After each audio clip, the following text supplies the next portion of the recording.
السلام علیکم ورحمۃ اللہ وبرکاتہ۔ آج ہم استخارہ کو ڈسکس کریں گے۔ استخارہ کو لے کر بہت سے سوال اور بہت سی کنفیوژن لوگوں میں پائی جاتی ہے۔ آج ہم ان تمام سوالوں کو ڈسکس کریں گے۔ استخارہ کا معنی کیا ہے، استخارہ کیسے اور کیوں کیا جائے، استخارہ کب کیا جائے، استخارہ خود کیا جائے یا دوسروں کو سے کروایا جائے، استخارہ کے فوائد کیا ہیں، استخارہ کرنا سنت ہے یا بدعت ہے۔ سب سے پہلے ہم استخارہ کا معنی دیکھتے ہیں۔ استخارہ کا مطلب اللہ تعالیٰ سے مشورہ کرنا، خیر طلب کرنا ہے۔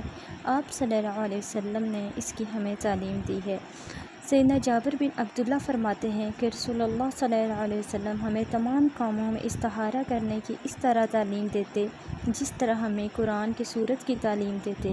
آپ صلی اللہ علیہ وسلم فرماتے، تم میں سے کوئی شخص جب کسی کام کا ارادہ کرے تو فرض کے علاوہ 2 رکعتیں ادا کرے، یعنی 2 نوافل الگ سے ادا کرے خاص اس کام کے لیے، پھر اللہ سے دعائے خیر طلب کرے، یعنی دعائے استخارہ پڑھے۔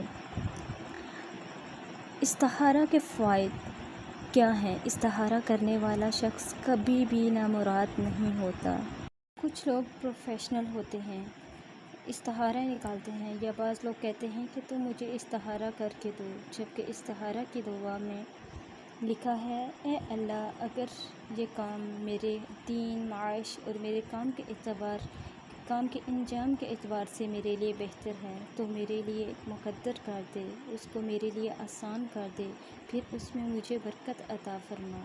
اگر کوئی دوسرا کرتا ہے استخارہ آپ کے لیے تو وہ بھی اپنے ہی لیے دعا مانگ رہا ہے۔ استخارہ پڑھ کر سونا شرط نہیں، یا رات کو ہی پڑھ کر سونا چاہیے، یہ سنت سے ثابت نہیں۔ استخارہ کسی بھی ٹائم کبھی بھی کیا جا سکتا ہے، جب چاہیں کر سکتے ہیں۔ خواب میں کوئی اشارہ ہوگا لازمی نہیں، البتہ اللہ تعالیٰ کی طرف سے اشارہ ہو بھی سکتا ہے۔ کچھ لوگ کہتے ہیں اتنے دن ہو گئے اشارہ نہیں آیا، کوئی خواب نہیں آیا، قرآن و سنت سے خواب کا آنا ثابت نہیں ہے۔ استخارہ نہ صرف پریشانی کے وقت کیا جاتا ہے بلکہ ہمیں حدیث سے پتہ چلتا ہے کہ اچھے کام کے لیے بھی استخارہ کرنا چاہیے۔ استخارہ نہ تو نکالا جاتا ہے نہ نکلوایا جاتا ہے، استخارہ کیا جاتا ہے۔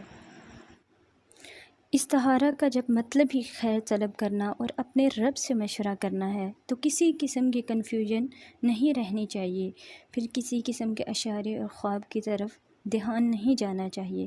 آپ نے 2 رکعت نوافل پڑھ کر دعائے استخارہ پڑھ کر اپنا معاملہ اللہ پاک کے سپرد کر دیا ہے۔ اب آپ کو سیٹسفائیڈ ہو جانا چاہیے کہ اب جو بھی معاملات میرے سامنے آئیں گے میرے حق میں وہی بہتر ہوں گے، اور اللہ پاک اس پر آپ کو راضی بھی کر دے گا، کیونکہ دعائے استخارہ میں آپ یہی دعا ہی تو کر رہے ہوتے ہیں کہ اے اللہ، اگر یہ میرے حق میں بہتر ہے تو اسے میرے قریب کر دے، اور اگر نہیں بہتر تو اسے مجھ سے دور کر دے اور مجھے اس پر راضی کر دے، تو انشاءاللہ آپ سیٹسفائیڈ ہو جائیں گے اور آپ کے حق میں بہتر ہوگا۔